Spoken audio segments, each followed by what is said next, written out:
नेकपा एमाले त चुनावमा मात्र होइन, नेकपा एमाले कहीँ पनि जान पाउँदैन। देख्नु भएन, सुनसरीमा गए सुनसरीमा रोकेका छन्, बारामा गए बारामा रोकेका छन्, जहाँ गए त्यहीँ रोकिन्छ।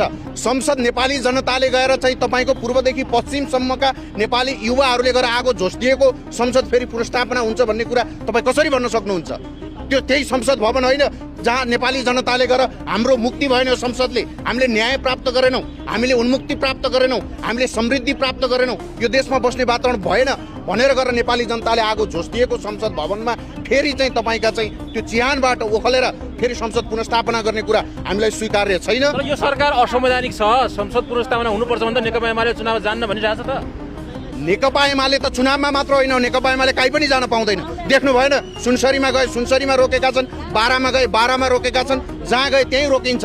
त्यस कारणले एमाले के भन्छ भन्ने भन्दा पनि जेनजी आन्दोलनलाई दबाउन खोज्नेहरूले त यो चुनाव नहोस् नै भन्ने चाहन्छन्। उनीहरू फेरि चाहिँ पुनरुत्थान गरेर फेरि उनीहरू चाहिँ काङ्ग्रेस एमाले मिलेर देश लुट्नका निम्ति उनीहरू उद्धत छन्। त्यस कारणले काङ्ग्रेस एमाले के भन्छन् भन्ने भन्दा पनि आज परिवर्तन चाहने जेनजी पुस्ताले के भन्छन्, यो देशमा यो गणतन्त्रले यो देश खण्डित बनायो, यो देश नरहने अवस्था बनायो भनेर दशकौँदेखिबाट राज संस्था सहितको प्रजातन्त्रको माग गरिरहेका नेपाली जनताले के भन्छन् भन्ने कुरा आज सुन्ने कुरा हो। तर आज पनि त्यो सुन्न खोजिएको छैन। आज पनि राज संस्थावादी राष्ट्रवादीहरूको आवाजलाई दबाउन खोजिएको छ। यसले के आशंका पैदा भएको छ भने आजको सुशीला कार्की नेतृत्वको सरकार यो देशका सबै पक्षको परम्परागतदेखि विद्रोही शक्तिसम्मका कुराहरूलाई सुन्ने र सबैका मागलाई सम्बोधन गर्दै निर्वाचन मार्फत परिवर्तनलाई पहिल्यै संस्थागत गरेर जेनजी आन्दोलनले भनेको परिवर्तनलाई संस्थागत गरेर चुनावमा जाने विषयमा उहाँहरू आज पनि सकारात्मक देखिनुहुन्न। त्यसले हामीलाई गम्भीर संशय पैदा गरेको छ।